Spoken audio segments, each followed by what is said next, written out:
الحمد للہ رب العالمین والصلاة والسلام علی خیر الخلق محمد وعلی آلہ وصحبہ اجمعین۔ کل کے درس میں آخری بات ہمارے ساتھ تھی وفد ثقیف کی۔ ثقیف طائف کا یہ ڈیلیگیٹ ہے، یہ جماعت ہے جو اللہ کے نبی صلی اللہ علیہ وسلم کے پاس آئے ہیں۔ یہ ذی قعدہ 8 سن ہجری میں، تو جب اللہ کے نبی صلی اللہ علیہ وسلم مدینہ واپس ہوئے تو عروہ بن مسعود، کون تھے طائف کے؟ عروہ بن مسعود رضی اللہ عنہ، وہ آئے اللہ کے نبی صلی اللہ علیہ وسلم کے پاس حاضر خدمت ہو کر اسلام قبول کیا اور اپنی قوم میں واپس گئے۔ ان کے دل میں ارادہ تھا کہ میں قوم کا سردار ہوں، لوگ میری بات مان لیں گے، مجھ سے لوگ محبت کرتے ہیں، بیوی بچوں سے زیادہ محبت کرتے ہیں۔ انہوں نے اسلام کی طرف لوگوں کو بلایا، ثقیف کو، لیکن انجام کیا ہوا؟ لوگوں نے تیروں سے ان کو چھلنی کر دیا۔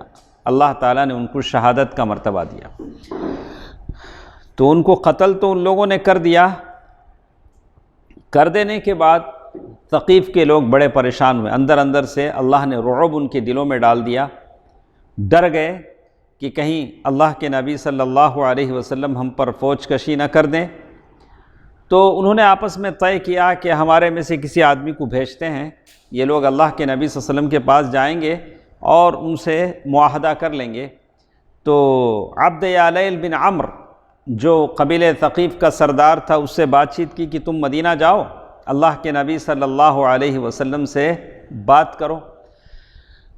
تو عبد یالیل نے سوچا کہ کہیں دو طرف سے بھی خطرہ ہے، میں جا کر اگر مان کر یہاں آ گیا اور بات پیش کی تو عروہ بن مسعود ثقفی کو جیسے ان لوگوں نے چھلنی کر دیا، مجھے بھی کیا کر دیں گے؟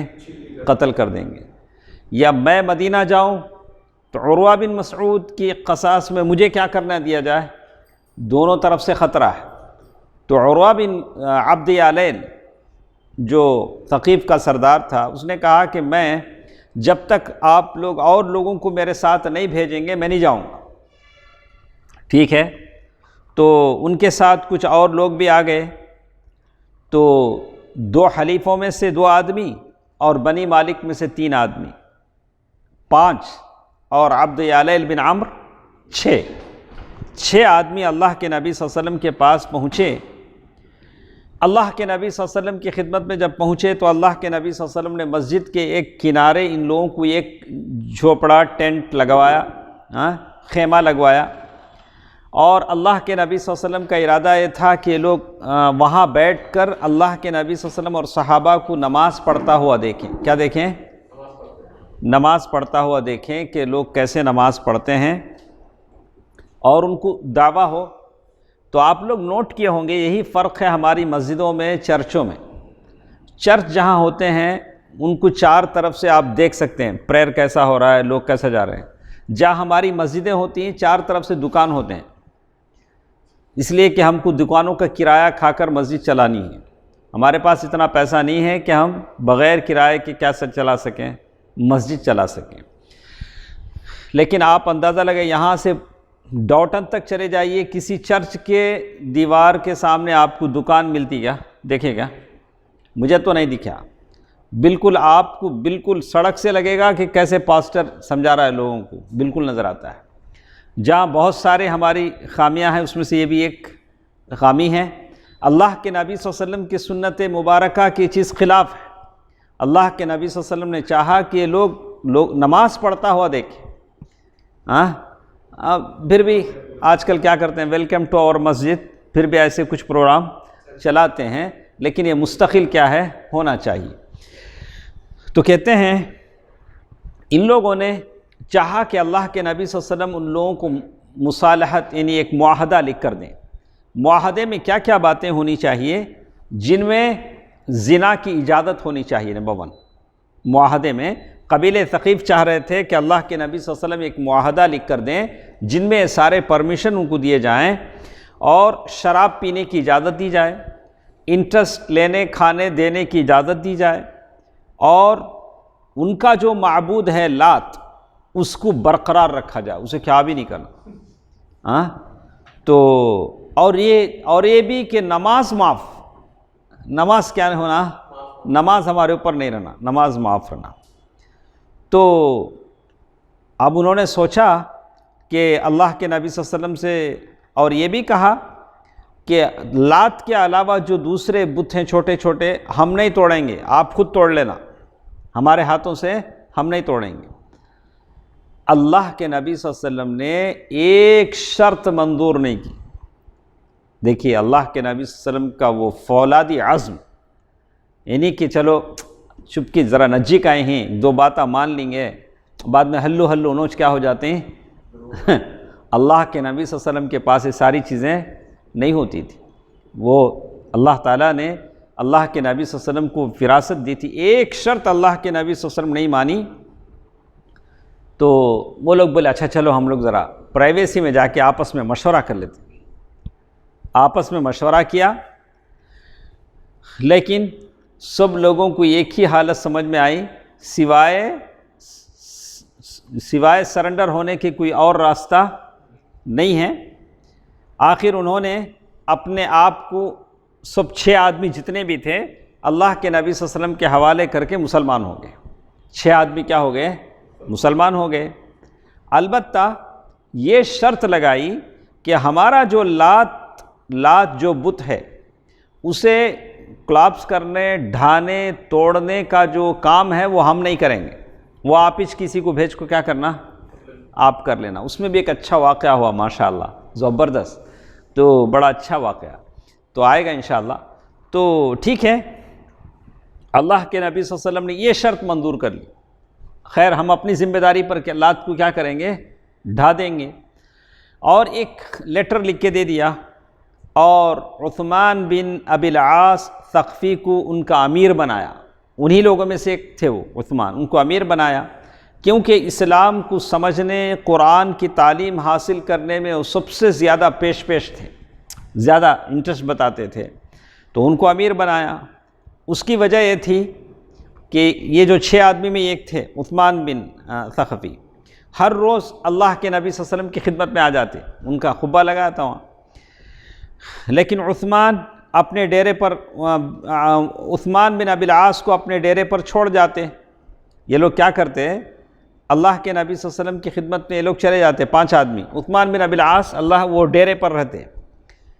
اس لیے جب وفد واپس آ کر دوپہر میں قیلولہ کرتا تو حضرت عثمان رضی اللہ عنہ رسول اللہ صلی اللہ علیہ وسلم کی خدمت میں حاضر ہو کر قرآن پڑھتے، دین کی باتیں دریافت کرتے۔ جب وہ لوگ واپس آتے تو ان کو بھیجتے، وہ لوگ ادھر رہتے۔ عثمان جا کر اللہ کے نبی صلی اللہ علیہ وسلم کے پاس قرآن پڑھتے، بہت ساری باتیں سیکھتے۔ کہتے ہیں اس مقصد کے لیے کبھی ابو بکر رضی اللہ تعالیٰ عنہ کے پاس جاتے، کبھی ان کے پاس جاتے، دین سیکھتے عثمان بن ابی العاص رضی اللہ عنہ۔ تو اسی لیے کہتے ہیں کہ جب ارتداد کا زمانہ ہوا تو قبیلہ ثقیف کے اندر بھی کچھ لوگ مرتد ہونا چاہتے تھے، تو عثمان بن ابی العاص رضی اللہ تعالیٰ عنہ نے کہا کہ ثقیف کے لوگوں، تم لوگ سب سے آخر میں اسلام لائے ہو، اس لیے سب سے پہلے مرتد نہ ہو۔ تو یہ بات انہوں نے کہی۔ تو اس کے بعد وہ کہتے ہیں سارے لوگ ارتداد سے بچ گئے۔ بہرحال اب یہ وفد مدینے سے نکل کر دوبارہ قبیلہ ثقیف پہنچا۔ کتنے لوگ ہیں؟ اس سے پہلے ایک صاحب آئے تھے، وہ کیا کر دیے گئے؟ تیروں سے چھلنی کر دیے گئے، عروہ بن مسعود ثقفی۔ اب یہ 6 لوگ آئے ہیں، تو یہ لوگ کتنا احتیاط کریں گے؟ دودھ کا جلا چھاچھ پھونک کر پیتا ہے۔ کیا؟ دودھ کا جلا، ایک بار اگر دودھ پہ منہ جلے، اس کے بعد چھاچھ دیے تو بھی چھاچھ سے منہ جلتا نہیں، لیکن کیا ہوتا ہے؟ پھونک کر پینا پڑتا ہے۔ اب یہ جو 6 آدمی تھے، پہلے وہ جو صحابی جو شہید کر دیے گئے ان کے بارے میں وہ کیا کرتے تھے؟ جانتے تھے۔ اب یہ لوگ کیسے اپنی قوم کے ساتھ بات کریں گے؟ دیکھیے، واپس آئے، واپس آنے کے بعد اصل حقیقت کو چھپا دیا۔ اللہ کے نبی صلی اللہ علیہ وسلم سے بات چیت ہو گئی، سب ہو گیا، وہ کچھ بھی بولے نہیں بول کے کیا کرے، قوم کے سامنے لڑائی اور مار دھاڑ کا ہوا کھڑا کیا، اور بڑے غم سے قوم کے سامنے بولے اللہ کے نبی صلی اللہ علیہ وسلم سے ان سے مطالبہ کیا کہ اسلام قبول کر لیں۔ یہ 6 آدمی بولے اللہ کے نبی صلی اللہ علیہ وسلم نے کہا کہ ہم لوگ اسلام قبول کر لیں، زنا، شراب اور سود چھوڑ دیں، ورنہ سخت لڑائی کی جائے گی۔ اب یہ قبیلے ثقیف والے سن کے ذرا جوش میں آئے، ہاں ہمیں بھی لڑتے، ہم بھی لڑائی کا جواب کسے دیں گے؟ لڑائی سے دیں گے۔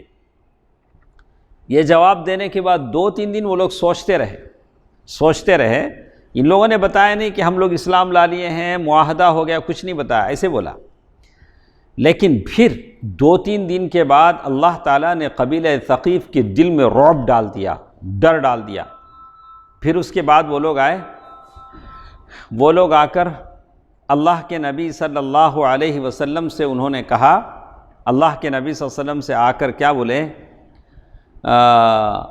نہیں، وہ 6 آدمیوں کے پاس آئے، آ کر بولے آپ لوگ جا کے اللہ کے نبی صلی اللہ علیہ وسلم سے مصالحت کر لو۔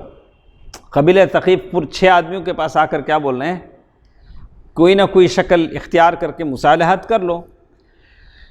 تو تب انہوں نے کہا کہ آلریڈی ہم کیا کر چکے ہیں، پوری بات ہو گئی ہے، یہ کنڈیشن ہمارے ساتھ ہیں، پوری بات انہوں نے کی۔ قبیلہ ثقیف نے اسی وقت اسلام قبول کر لیا۔ پورے قبیلے نے کیا کر دیا؟ اتنا احتیاط برتنا پڑا ان لوگوں کو، 6 آدمیوں کو، پہلے بولے نہیں، جبکہ پوری قوم صحیح ہو گئی، راضی ہو گئی، جھک گئی، تب کہا کہ اللہ کے نبی۔ اب اس کے بعد دیکھیے، اب اللہ کے نبی صلی اللہ علیہ وسلم کو خبر بھیجی گئی کہ سارا قبیلہ ثقیف اسلام لا چکا ہے۔ اللہ کے نبی صلی اللہ علیہ وسلم نے خالد بن ولید رضی اللہ تعالیٰ عنہ کو بھیجا۔ کیوں بھیجا ہوگا شعیب؟ کون بتوں توڑنے کے لیے ہی بھیجے جاتے تھے، لات کو توڑنا تھا، تو لات کو توڑنے کے لیے بھیجے گئے کون؟ خالد بن ولید رضی اللہ تعالیٰ عنہ۔ چند صحابہ کے ساتھ بھیجا، اکیلا نہیں بھیجا۔ وہ چند صحابہ میں مغیرہ بن شعبہ رضی اللہ تعالیٰ عنہ بھی تھے۔ حضرت مغیرہ رضی اللہ تعالیٰ عنہ سب سے پہلے بت کے پاس گئے، بڑا سا بت، ڈراؤنا بت۔ تو انہوں نے پہلے وہ کرس اٹھایا، لوہے کا ہتھوڑا۔ پہلے انہوں نے اپنے جو صحابہ تھے کہا کہ چھوٹا میں ایک کیا کرتا ہوں، ہنسی کے واسطے، چھوٹا کیا ہے، ایک کیا بولیں گے اسے ہم دوسرے لفظوں میں کیا بولیں، چھوٹا ایک حقیقت نہیں، ایکشن، چپکے کیا بولیں گے اسے، چپکے، ہاں جیسے کچھ بھی بولیں آپ۔ تو صحابہ کا اس لیے ہم کچھ بولنے سے مجھے ڈر لگتا ہے کہ ہم صحابہ کی اس عمل کو کیا نام دیں۔ تو جیسے انہوں نے کہا، کیا کہا کہ انہوں نے کہا کہ میں ذرا آپ لوگوں کو ثقیف پر ہنساؤں گا۔ صحابہ سے کہا کہ ثقیف کے معاملے میں تم پر کیا کروں گا، تھوڑا ہنساؤں گا۔ اس کے بعد لات پر زور سے ایک مار مارا مغیرہ بن شعبہ رضی اللہ تعالیٰ عنہ نے، پھر خود نیچے گر گئے۔ مار کر کیا ہوا، خود نیچے گر کے وہ پیر پنڈلیاں مارنے لگے، ایڑیاں پٹکنے لگے، جیسے چھوٹے بچے ایڑیاں پٹکتے نہیں ویسے۔ تو یہ بناوٹی منظر، حقیقت نہیں تھا وہ، چونکہ مغیرہ بن شعبہ رضی اللہ تعالیٰ عنہ سمتھنگ کچھ کرنا چاہتے تھے۔ یہ بناوٹی منظر دیکھ کر ثقیف کا جو یہ تھا اس پر ایک ہول طاری ہو گیا، اس لیے کہ وہ اس کی عبادت کرنے والے تھے، ان کے پاس ان کا کیا تھا، ایک سمتھنگ ریسپیکٹ تھا۔ ان کے اوپر ہول طاری ہو گیا اور انہوں نے کہا اللہ مغیرہ کو ہلاک کرے، اسے دیوی نے مار ڈالا۔ کیا بولے؟ یہ لات کی دیوی نے کیا کر دیا، ان کو مار ڈالا۔ اتنے میں مغیرہ رضی اللہ تعالیٰ عنہ اچھل کر کھڑے ہو گئے۔ کیا بولے؟ ایڑیاں مارنے والے کیا ہو گئے، اچھل کر کھڑے ہو گئے۔ فرمایا اللہ تمہارا برا کرے، اللہ تمہارا برا کرے، یہ تو پتھر اور مٹی کا تماشا ہے۔ کیا بولے؟ یہ تو پتھر اور مٹی کا تماشا ہے۔ پھر انہوں نے دروازے کو توڑا اور اسے توڑ دیا۔ اس کے بعد اونچی دیوار پر چڑھے اور ان کے ساتھ کچھ اور صحابہ بھی چڑھے اور اسے ڈھاتے زمین کے برابر کر دیا اور زمین کا تہخانہ بھی کھود دی۔ جو بت تھا اسے توڑے، اس کے بعد نیچے زمین، یہ اس کے نیچے جو تہخانہ تھا وہ بھی توڑ دیا، اور اس کے بعد بنیاد کھود ڈالی اور اس کا زیور اور لباس نکال لیا، بت پر جو چڑھاوے چڑھاتے ہیں وہ بھی نکال لیا۔ یہ دیکھ کر قبیلہ ثقیف دم بخود رہ گئے، سب پریشان۔ حضرت خالد بن ولید رضی اللہ عنہ زیور اور لباس لے کر اپنی ٹیم کے ساتھ روانہ ہوئے۔ رسول اللہ صلی اللہ علیہ وسلم نے سب کچھ اسی دن تقسیم فرما دیا، اور نبی کی نصرت اور دین کے اعزاز پر اللہ تعالیٰ کی حمد و ثنا بیان فرمائی۔ یہ تھا قبیلہ ثقیف، جو بڑی قسم کا تیر اندازی کے ماہر تھے یہ لوگ۔ اس کے بعد اللہ کے نبی صلی اللہ علیہ وسلم کے پاس یمن کے جو بادشاہ تھے ان کے خطوط آئے۔ تبوک سے نبی صلی اللہ علیہ وسلم کی واپسی کے بعد حمیر کے جو بادشاہ تھے، حارث بن عبد کلال، نعیم بن عبد کلال، رعین، ہمدان اور معافر کے سربراہ نعمان بن قیل کا خط آیا۔ یعنی جگہ جگہ سے بادشاہوں نے خط لکھا کہ ہم مسلمان ہو گئے ہیں۔ ان بادشاہوں نے اپنے اسلام لانے اور شرک و اہل شرک سے علیحدگی اختیار کرنے کی اطلاع دے کر اسے بھیجا تھا۔ رسول اللہ صلی اللہ علیہ وسلم نے ان کے پاس ایک جوابی خط لکھ کر واضح فرمایا کہ ایمان والوں کے حقوق اور ان کی ذمہ داریاں کیا ہیں۔ اللہ کے نبی صلی اللہ علیہ وسلم نے کہا کہ جب تم ایمان لا چکے ہو تو کیا کیا کام تم کو کرنا ہے۔ اللہ کے نبی صلی اللہ علیہ وسلم نے ساری باتیں بتلائیں۔ آپ صلی اللہ علیہ وسلم نے اس خط میں معاہدین کے لیے اللہ کا ذمہ اور اس کے رسول صلی اللہ علیہ وسلم کا ذمہ بھی دیا تھا، بشرطے کہ وہ مقرر جزیہ ادا کریں۔ کیا دینا وہ لوگ؟ جزیہ، ٹیکس دینا۔ جہاں سے خطوط آئے بولا کہ تم لوگ مسلمان ہو گئے ہو، تمہارے اوپر تمہارے حقوق ہم پر ہیں، لیکن جب تک تم جزیہ نہ دو حقوق دینے کا معاملہ نہیں۔ اس کے علاوہ آپ صلی اللہ علیہ وسلم نے کچھ صحابہ کو یمن روانہ فرمایا اور حضرت معاذ بن جبل کو ان کا امیر مقرر فرمایا۔ نہیں، ہمیشہ دعویٰ میں جب بھی ہم جاتے ہیں اس حدیث کو یاد رکھتے۔ اللہ کے نبی صلی اللہ علیہ وسلم معاذ بن جبل رضی اللہ تعالیٰ عنہ کو جب یمن کا گورنر بنا کر بھیج رہے تھے تو معاذ بن جبل رضی اللہ تعالیٰ عنہ اونٹنی پر بیٹھے تھے، اللہ کے نبی صلی اللہ علیہ وسلم نیچے نیچے چل کر آ رہے۔ معاذ بن جبل نے اللہ کے نبی ایسا مت کیجئے، یا تو میں اتر جاتا ہوں۔ اللہ کے نبی صلی اللہ علیہ وسلم نے ان کو کیا کہا؟ وَاتَّقِ دَعْوَةَ الْمَظْلُومِ، مظلوم کی بد دعا سے بچو۔ اول ما تدعوہم الیہ، سب سے پہلے جس کی طرف تم ان کو دعوت دو، توحید کی طرف دعوت دو۔ جب اسے مان لیں تم ان کو بتاؤ کہ ان تقیم الصلاۃ وتؤتی الزکاۃ، کہ نماز، زکوٰۃ، یہ ساری چیزیں سب سے پہلے کس چیز کی طرف دعوت دو؟ توحید کی طرف دعوت دو۔ معاذ بن جبل رضی اللہ تعالیٰ عنہ کو اللہ کے نبی صلی اللہ علیہ وسلم نے یہ نصیحت کی۔ تو یمن کی طرف اللہ، بہت مشہور حدیث ہے، معاذ بن جبل رضی اللہ تعالیٰ عنہ کی جب گورنر بنا کر اللہ کے نبی صلی اللہ علیہ وسلم ان کو بھیج رہے تھے۔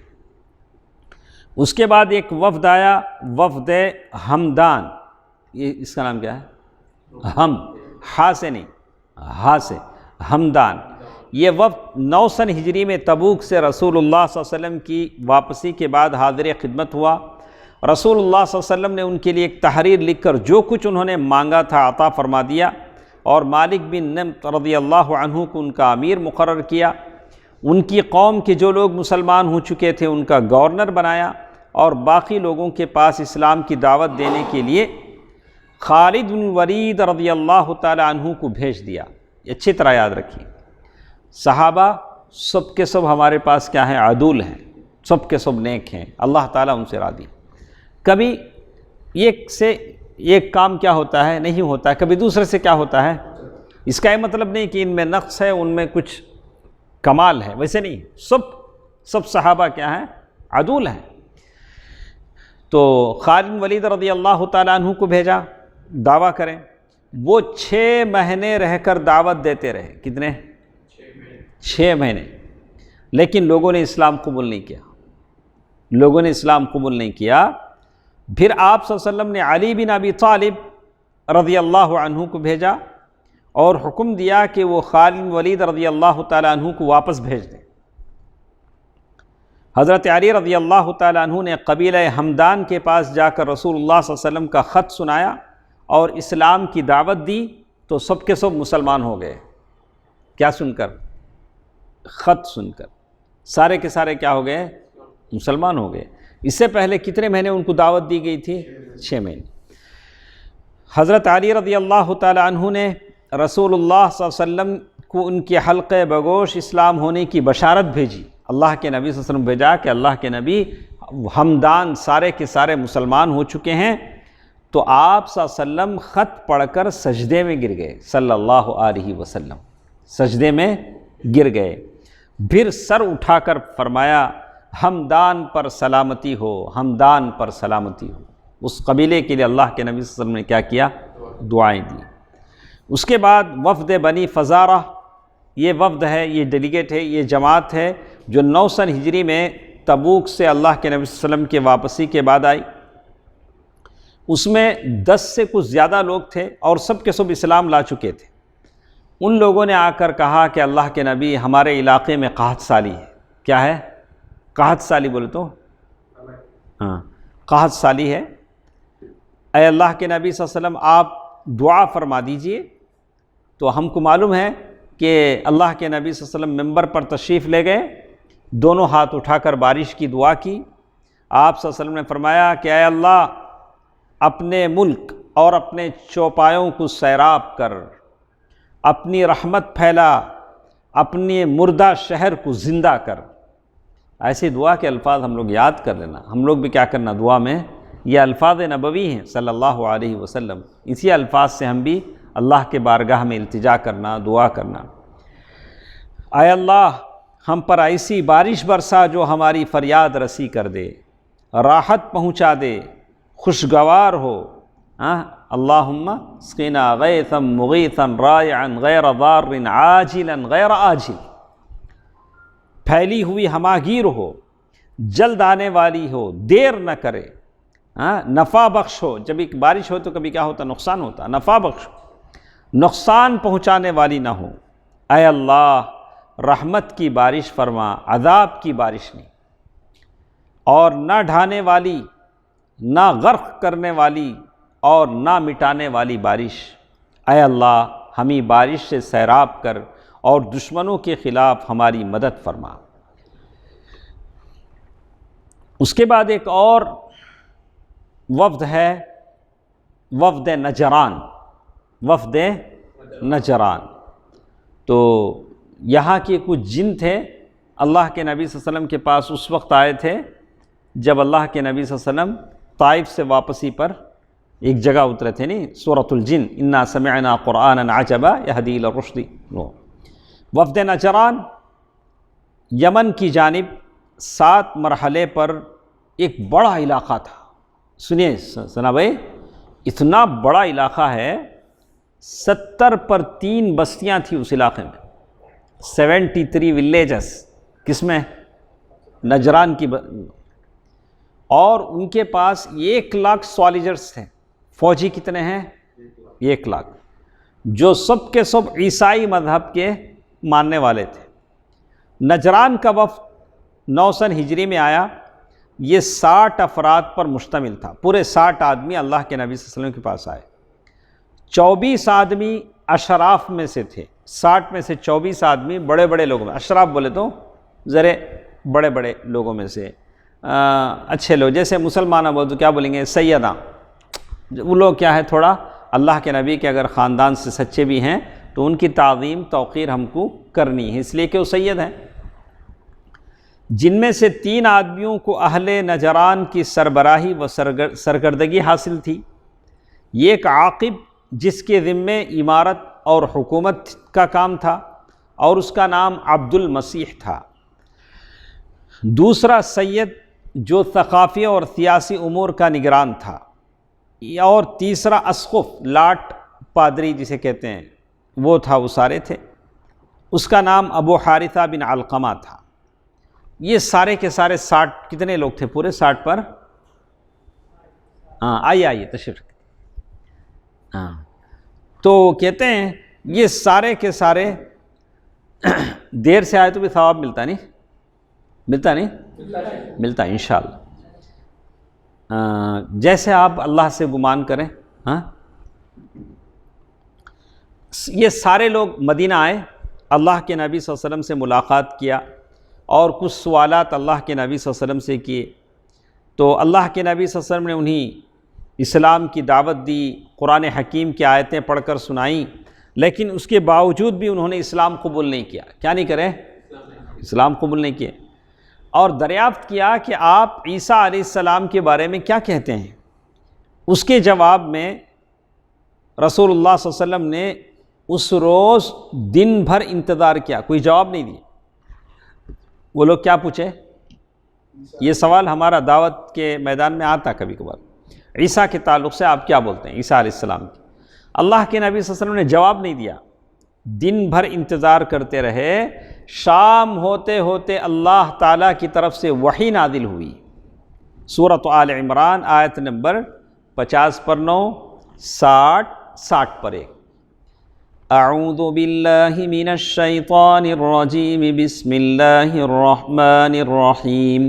ان مثل عیسیٰ عند اللہ کمثل آدم خلقہ من تراب ثم قال له کن فیکون، الحق من ربک فلا تکن من الممترین۔ یاد ہے نہیں آپ کو؟ دعویٰ میں جو لوگ جاتے ہیں ان کو تو یاد رکھنا ہی ہے۔ فمن حاجك فيه من بعد ما جاءك من العلم فمن حاجك فيه من بعد ما جاءك من العلم فقل تعالوا ندع أبناءنا وأبناءكم ونساءنا ونساءكم وأنفسنا وأنفسكم ثم نبتهل فنجعل لعنة الله على الكاذبين۔ یہ آیتیں شام میں نازل ہوئیں۔ بے شک عیسیٰ علیہ السلام اللہ تعالیٰ کے نزدیک آدم جیسے ہی ہے، اسے مٹی سے پیدا کیا۔ آدم علیہ السلام کس سے پیدا کیا؟ مٹی سے۔ پھر اس سے کہا ہو جا تو وہ ہو گیا۔ حق تیرے رب کی طرف سے ہے، پس شک کرنے والوں میں سے نہ ہو۔ پھر تمہارے پاس علم آ جانے کے بعد کوئی تم سے اس عیسیٰ کے بارے میں حجت کرے تو اس سے کہہ دو کہ آؤ۔ اللہ کے نبی صلی اللہ علیہ وسلم نے سمجھا دیا۔ اب بھی وہ لوگ ایمان نہیں لا رہے ہیں۔ آخر میں کیا آپشن ان کے لیے ہے؟ دیکھو اللہ کہہ رہے ہیں، تو اس سے کہہ دو آؤ ہم بلائیں اپنے اپنے بیٹوں کو اور اپنی اپنی عورتوں کو اور خود اپنے آپ کو، پھر مباہلہ کریں۔ مباہلہ کا مطلب کیا ہوتا ہے؟ گڑ گڑا کر اللہ تعالیٰ سے دعا کریں، پس اللہ کی لعنت ٹھہرائیں جھوٹوں پر۔ تم بھی اپنے بیوی بچوں کو لا لو، ہم بھی لا لیتے ہیں، پھر ہم ایک میدان میں جمع ہو کر اللہ سے دعا کرتے ہیں گڑ گڑا کر، یا اللہ ہم دونوں میں جو جھوٹا ہے اس پر تیری لعنت ہو۔ یہ بڑا فیصلہ کن، بڑا خطرناک اقدام تھا، لیکن اللہ تعالیٰ کا فیصلہ ہے، اللہ تعالیٰ کی طرف سے آیت۔ صبح ہوئی تو رسول اللہ صلی اللہ علیہ وسلم نے انہی آیات کریمہ کی روشنی میں انہی حضرت عیسیٰ علیہ السلام کے متعلق بتایا۔ اس کے بعد بولا اچھا دن بھر تم لوگوں سوچ لو۔ دن بھر غور و فکر کے لیے کیا کر دیے؟ چھوڑ دیے۔ عیسیٰ علیہ السلام ایسے ہیں جیسے آدم علیہ السلام ہیں، میں نے اپنی بات پہنچا دی، ابھی آپ لوگ غور کرو۔ لیکن انہوں نے حضرت عیسیٰ علیہ السلام کے بارے میں آپ کی بات ماننے سے انکار کر دیا، اس لیے کہ وہ تو عیسیٰ علیہ السلام کو لاہوتی مانتے تھے، رب مانتے تھے، اللہ کا بیٹا مانتے تھے، کیسے ماننے کو تھا۔ پھر اگلی صبح ہوئی تو وفد کے ارکان نے عیسیٰ علیہ السلام کے بارے میں آپ کی بات تسلیم کرنے اور اسلام لانے سے انکار کر چکے تھے، تو رسول اللہ صلی اللہ علیہ وسلم نے انہیں مباہلے کی دعوت دی۔ مباہلے کا کیا مطلب ہے؟ دیکھو، اور حضرت حسن و حسین رضی اللہ عنہما سمیت ایک چادر میں لپٹے ہوئے تشریف لائے۔ کون؟ اللہ کے نبی صلی اللہ علیہ وسلم، پیچھے پیچھے حضرت فاطمہ رضی اللہ تعالی عنہا چل رہی تھی۔ اللہ کے نبی صلی اللہ علیہ وسلم اپنی پوری اس کے ساتھ تشریف لائے۔ جب وفد نے دیکھا آپ واقعی تیار ہیں تو تنہائی میں جا کر مشورہ کیا، اب کیا کرنا۔ اور ان لوگوں کو معلوم تھا کہ ہم جھوٹے ہیں. آج بھی جتنے سب کو معلوم ہے. ہم لوگ وہ اچانک بے ہوش گر جاتا ان کے پاس، نام حالت میں نہیں گرتا. تو عاقب جو مذہبی امور کا بڑا تھا، اس نے کہا، دونوں نے ایک دوسرے سے کہا، دیکھو مباہلہ نہ کرنا، اللہ کی قسم اگر یہ نبی ہے اور ہم نے اس سے مباہلہ کر لیا تو ہم اور ہمارے پیچھے ہماری اولاد تباہ ہو جائے گی، روئے زمین پر ہمارا ایک بال اور ناخن بھی تباہی سے نہیں بچے گا. آخر ان کی رائے یہ ٹھہری کہ رسول اللہ صلی اللہ علیہ وسلم ہی کو اپنے بارے میں حکم بنا لیا جائے. بولے کہ اللہ کے نبی آپ ہمارے بارے میں جو فیصلہ کریں ہم ماننے کے لیے تیار ہیں. یہ کون تھا؟ نجران کا وفد تھا، جس کی آبادی 70 پر 3 بستیوں پر مشتمل تھی، جن کے پاس 1 لاکھ فوجی مردان تھے. وہاں سے 60 پر 3 آدمی آئے تھے. اللہ کے نبی صلی اللہ علیہ وسلم کی خدمت میں حاضر ہو کر عرض کیا، جو مطالبہ ہو ہم اسے ماننے کو تیار ہیں. اللہ کے نبی آپ جو مانگے ہم دینے کو تیار ہیں. اس پیشکش پر رسول اللہ صلی اللہ علیہ وسلم نے کہا کہ اچھا آپ لوگ اسلام لانا نہیں چاہتے ہیں تو ایسا کرو، جزیہ دے دو. کیا کرو؟ جزیہ دے دو. اور 2000 جوڑے کپڑوں پر مصالحت فرمائی. کتنے؟ 2000. اور دیکھو کتنا مزہ ہے اس میں. 2000 جوڑے دینا. کون دینا؟ نجران والے. اور 1000 رجب کے مہینے میں، 1000 صفر کے مہینے میں، یعنی کہ پورا ایک ہی بار بوجھ نہ بنے. کپڑا بننے میں تو دیر لگتا ہے، تو 1000 ایک مہینے میں اور 1000 ایک. اس کے ساتھ ساتھ دیکھو، اور طے کیا کہ ہر جوڑے کے ساتھ، خالی کپڑے نہیں، ہر جوڑے کے ساتھ 152 گرام چاندی بھی ادا کرنی ہوگی. 152 گرام. اتنا کیا دینا پڑے گا؟ دینا پڑے گا. اس کے بدلے میں آپ نے انہیں اللہ اور اس کے رسول کا ذمہ عطا فرمایا اور دین کے بارے میں مکمل آزادی دے دی کہ تم لوگ مسلمان نہیں ہونا چاہتے ہیں تو جزیہ دے دو، اور 2000 جوڑے اور 152 گرام چاندی ہر جوڑے کے ساتھ. ان لوگوں نے آپ سے گزارش کی کہ آپ نے ان کے ہاں ایک امانت دار آدمی روانہ فرمایا. انہوں نے کہا کہ ہمارے لیے کیا کرو؟ ایک امانت دار آدمی روانہ کرو. اس پر آپ نے صلح کا مال اصول کرنے کے لیے کسے بھیجا ہے؟ اس امت کے امین هذه الامہ ابو عبیدہ بن جراح رضی اللہ عنہ، ان کو روانہ فرمایا، جاؤ امانت داری کے ساتھ 2000 جوڑے اور ہر جوڑے کے ساتھ 152 گرام چاندی اصول کرو. اس کے بعد ان کے اندر اسلام پھیلنا شروع ہوا. دیکھیں اگر اللہ کے نبی سے ابھی ٹائٹ کرتے تو معاملہ مشکل تھا. تو اس کے بعد ان کے اندر اسلام پھیلنا شروع ہوا. سید اور عاقب جو بات کیے تھے، آ کر جو دیکھے تھے، پہلے وہ مسلمان ہو گئے.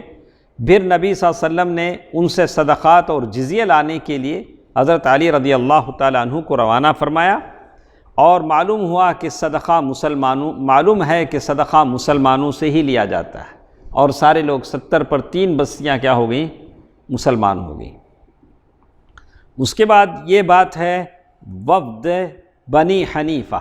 یہ بڑا اس کا خطرناک انجام ہے، یہ بھی سن لیتے ہیں. ہمارے پاس ٹائم ہے اور ہمارے پاس 10 منٹ کا ٹائم. تو وفد بنی حنیفہ 900 ہجری میں مدینے میں آیا. آپ لوگوں نے اکثر سنا ہوگا مسیلمہ بن کذاب. مسیلمہ کذاب، بن کذاب نہیں، اس کے باپ کو چھوڑیں ہم، یہ تو اس کا لقب ہی کیا تھا؟ کذاب تھا. مسیلمہ کذاب. مسیلمہ کذاب یعنی کذاب اس میں تفضیل ہے، جھوٹا. کیا بولیں اسے ہمارا؟ جھوٹا آدمی کو تو اتنا مزہ نہیں آئے گا. کیا بولنا اسے؟ ہاں، پکا جھوٹا، 1 نمبر کا جھوٹا، جیسے ہم بولتے نہیں ویسا. کذاب کا معنی ویسے سمجھ لیے. ابھی بولنے کے طریقے ابھی الگ ہیں. شعیب صاحب بولو تو بولتے ہیں، ہاں، 2 تشدید دال کو بولنا نہیں، ویسا کذاب جیسے ہے. تو مسیلمہ کذاب یہ 70 آدمیوں کے ساتھ اللہ کے نبی صلی اللہ علیہ وسلم کے پاس آیا. اچھا، آ کر ایک انصاری صحابی کے مکان پر اترا اور پھر اللہ کے نبی صلی اللہ علیہ وسلم کی خدمت میں حاضر ہو کر مسلمان ہو گیا۔ کیا شعیب؟ اللہ کے نبی صلی اللہ علیہ وسلم کی خدمت میں حاضر ہو کر کیا ہوا؟ مسلمان ہو گیا۔ تو اور ساتھ ساتھ اکڑ، تکبر اور عمارت کی ہوس کا اظہار کیا۔ ہمیج کیا بولا؟ مسلمان ہوا لیکن اس کے اندر کیا تھی؟ ذرا اکڑ تھی، تکبر تھی۔ اللہ المستعان، اللہ بچائے، یہ بڑی غلیظ عادت۔ آدمی کے اندر عاجزی نہ ہو، تواضع نہ ہو، اکڑ ہو، یہ تباہ کن عادت ہے۔ اور نبی صلی اللہ علیہ وسلم نے تو پہلے اللہ کے نبی صلی اللہ علیہ وسلم نے قولاً فعلاً اچھے طریقے سے اسے سمجھایا۔ اللہ کے نبی صلی اللہ علیہ وسلم کا یہ معمول تھا کہ سامنے والا اچھا ہے تو اللہ کے نبی صلی اللہ علیہ وسلم اچھے طریقے سے کیا کرتے ہیں؟ اسے سمجھاتے ہیں، شریفانہ برتاؤ کے ذریعے سے اس کی دلجوئی کی، جو بھی کر سکتے تھے اچھا کیا۔ لیکن جب دیکھا اس شخص پر اس برتاؤ کا کوئی اثر نہیں ہو رہا ہے تو اللہ کے نبی صلی اللہ علیہ وسلم نے اپنی فراست سے تاڑ لیا کہ اس کے اندر شر ہے۔ اس کے اندر کیا ہے؟ شر ہے، برائی ہے، معلوم ہو گیا۔ کون تھا؟ کیا نام تھا اس کا؟ مسیلمہ کذاب، مسیلمہ الکذاب، مسیلمہ کذاب۔ اس سے پہلے اللہ کے نبی صلی اللہ علیہ وسلم ایک خواب دیکھ چکے تھے۔ یہ لوگ آنے سے پہلے اللہ کے نبی صلی اللہ علیہ وسلم نے ایک خواب دیکھا کہ اللہ کے نبی صلی اللہ علیہ وسلم کے لیے روئی زمین کے سارے خزانے جمع کر دیے گئے ہیں، سارے خزانے جمع کر دیے گئے ہیں۔ اس میں سے سونے کی 2 بنگڑیاں ہیں، آپ کے ہاتھ میں آ پڑے ہیں سونے کی 2 بنگڑیاں۔ آپ کو یہ دونوں بہت گرا اور رنجدہ محسوس ہوئے۔ یہ 2 بنگڑیوں سے اللہ کے نبی صلی اللہ علیہ وسلم کو کیا ہوا؟ بڑا۔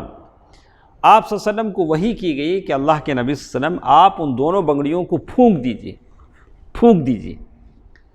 تو آپ صلی اللہ علیہ وسلم نے پھونک دیا جیسے اللہ تعالیٰ کا حکم تھا۔ اللہ کے نبی صلی اللہ علیہ وسلم نے کیا کیا؟ پھونک دیا۔ دونوں کنگن اڑ گئے۔ کیا ہوا؟ دونوں کنگن اڑ گئے۔ اس کی تعبیر اللہ کے نبی صلی اللہ علیہ وسلم نے فرمائی کہ 2 جھوٹے کذاب، پرلے درجے کے جھوٹے، صحیح بولنا بولے تو 1 نمبر، کیا بولے؟ 1 نمبر کے جھوٹے، 2 جھوٹے ایسے ہوں گے۔ مسیلمہ کذاب، اکڑ کیا؟ اکڑ اور انکار کا اظہار کیا۔ وہ کیا کہتا تھا مسیلمہ کذاب؟ محمد نے کاروبار حکومت کو اپنے بعد میرے حوالے کرنے طے کیا ہے تو میں ان کی پیروی کروں گا۔ کیا تھا اس کا ڈیمانڈ؟ اللہ کے نبی صلی اللہ علیہ وسلم کے بعد حکومت کی ساری ذمہ داری کسے ملنا؟ یہ حضرت کو ملنا، مسیلمہ کذاب کو ملنا۔ رسول اللہ صلی اللہ علیہ وسلم اس کے پاس تشریف لے گئے۔ اس وقت آپ کے ہاتھ میں کھجور کی ایک شاخ تھی۔ آپ صلی اللہ علیہ وسلم کے ساتھ ثابت بن قیس بن شماس وہ خطیب تھے۔ کیا تھے وہ خطیب تھے، خطبہ دیتے تھے، ثابت بن قیس بن شماس۔ تو مسیلمہ کذاب سارے دوستوں کے بیچ میں بیٹھا ہوا تھا۔ آپ نے اس کے سر پر جا کر کھڑے ہوئے اور گفتگو فرمایا۔ اس نے کیا کہا مسیلمہ کذاب نے؟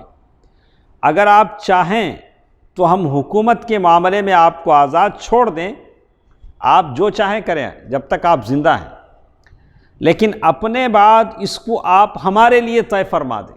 جب آپ چلے جائیں گے تو یہ کس کے لیے ہوگا؟ میرے لیے ہوگا۔ آپ صلی اللہ علیہ وسلم کے ہاتھ میں کیا تھا؟ کھجور کی شاخ تھی۔ تو اللہ کے نبی صلی اللہ علیہ وسلم نے کھجور کی اس شاخ کی طرف، باریک رہتی نہیں سیندی کا جھاڑ کا جو، اشارہ کر کے فرمایا تم مجھ سے یہ ٹکڑا چاہو گے تو تمہیں یہ بھی نہیں دوں گا، حکومت چھوڑو۔ اگر تم چاہتے ہو کہ کھجور کی یہ ٹہنی دے دوں، شاخ دے دوں، تو یہ بھی نہیں ملے گا۔ اور تم اپنے بارے میں اللہ کے مقرر کیے ہوئے فیصلے سے آگے نہیں بڑھ سکتے، اور اگر تم نے پیٹھ پھیری تو اللہ تمہیں توڑ کر رکھ دے گا۔ کیا بولے؟ اگر تم نے پیٹھ پھیرا تو اللہ تمہیں توڑ کر رکھ دے گا۔ تو اللہ کی قسم، میں تجھے وہ آدمی سمجھتا ہوں جو مجھے خواب میں بتلایا گیا ہے۔ کون ہے وہ؟ مسیلمہ کذاب۔ اور یہ ثابت بن قیس بن شماس ہیں، یہ میری طرف سے جواب دے دیں گے، میں جو بولنا ہوں بول دیا، مزید ڈیٹیل بولنا کہ تو کون بولنا اب؟ یہ ہمارے خطیب صاحب ہیں، یہ جواب دے دیں گے۔ اللہ کے نبی صلی اللہ علیہ وسلم وہاں سے واپس چلے گئے، اتنا مختصر بول کے اللہ کے نبی صلی اللہ علیہ وسلم۔ بالآخر وہی ہوا جس کا اندازہ رسول اللہ صلی اللہ علیہ وسلم نے اپنی فراست سے کر لیا تھا۔ مسیلمہ کذاب یمامہ گیا، جانے کے بعد اپنے بارے میں غور و فکر کرتا رہا، پھر دعویٰ کیا کہ اللہ کے نبی صلی اللہ علیہ وسلم نے نبوت کے کاموں میں مسیلمہ کذاب کو پارٹنر بنا لیا ہے۔ لوگوں کو تو نہیں معلوم، سارے لوگوں کے سامنے یہ مشہور کرتا تھا، نہیں اللہ کے نبی صلی اللہ علیہ وسلم مجھے بھی نبوت کے کاموں میں کیا کرے ہیں؟ شریک بنا لیے۔ اور ایسی قرآن جیسی باتیں بولتا تھا، اور یہ بھی بولتا تھا کہ زنا کیا بھی نہیں، زنا حرام کیا بھی نہیں، پہلے قوم کے واسطے کیا دیا گفٹ؟ زنا۔ اور شراب پی سکتے، وہ بھی کیا بھی نہیں۔ اب نبوت نہ ہے، نبی نہ، اللہ کے نبی صلی اللہ علیہ وسلم کی نبوت میں یہ بھی شریک، ایسے لوگوں کے سامنے مشہور کرتا العیاذ باللہ۔ تو اس نے اپنی قوم کے لیے زنا اور شراب حلال کر دی، اور ان سب باتوں کے ساتھ ساتھ رسول اللہ صلی اللہ علیہ وسلم کے بارے میں یہ شہادت دیتا رہا کہ آپ اللہ کے نبی ہیں، یہ بھی بولتا ساتھ ساتھ آپ اللہ کے نبی ہیں۔ اس شخص کی وجہ سے قوم فتنے میں پڑ گئی، اب کیا کریں؟ معاملہ بہت سنگین ہو گیا۔ لوگ اس کو یمامہ کا رحمان کہنے لگے، کیا بولنے لگے؟ یمامہ کا یہ رحمان الیمامہ، اور یمامہ کا رحمان ہے۔ اب اس نے رسول اللہ صلی اللہ علیہ وسلم کو یہ خط لکھا کہ مجھے اس کام میں آپ کے ساتھ شریک کر دیا گیا ہے، آدھی حکومت ہمارے لیے ہے اور آدھی قریش کے لیے ہے۔ رسول اللہ صلی اللہ علیہ وسلم نے جواب میں لکھا زمین اللہ کی ہے۔ کس کی ہے؟ اللہ کی ہے۔ وہ اپنے بندوں میں سے جسے چاہتا ہے اس کا وارث بناتا ہے، اور انجام متقیوں کے لیے، یورث من عبادہ، اور انجام کس کے لیے ہے؟ متقیوں کے لیے۔ ابن مسعود رضی اللہ تعالیٰ عنہ سے روایت ہے کہ ابن نواحہ ابن اثال مسیلمہ کے قاصد بن کر اللہ کے نبی صلی اللہ علیہ وسلم کے پاس آئے تھے، یعنی اللہ کے نبی صلی اللہ علیہ وسلم کے پاس مسیلمہ کذاب کے 2 آدمی قاصد بن کر آئے۔ اللہ کے نبی صلی اللہ علیہ وسلم نے ان سے پوچھا کیا تم دونوں گواہی دیتے ہو کہ میں اللہ کا رسول ہوں؟ انہوں نے کہا کہ ہاں، ہم گواہی دیتے ہیں کہ مسیلمہ اللہ کا رسول ہے۔ کیا بولے ہو؟ کیا بولے نے سنا بھائی؟ کون اللہ کا رسول ہے؟ مسیلمہ اللہ کا رسول ہے۔ نبی صلی اللہ علیہ وسلم نے فرمایا میں اللہ، اور کیا فرماتے ہیں دیکھیں، میں اللہ کے رسول، یعنی کہا کہ اگر پھر ایک بار پوچھا تو یہی جواب انہوں نے دیا، مسیلمہ اللہ کا رسول ہے۔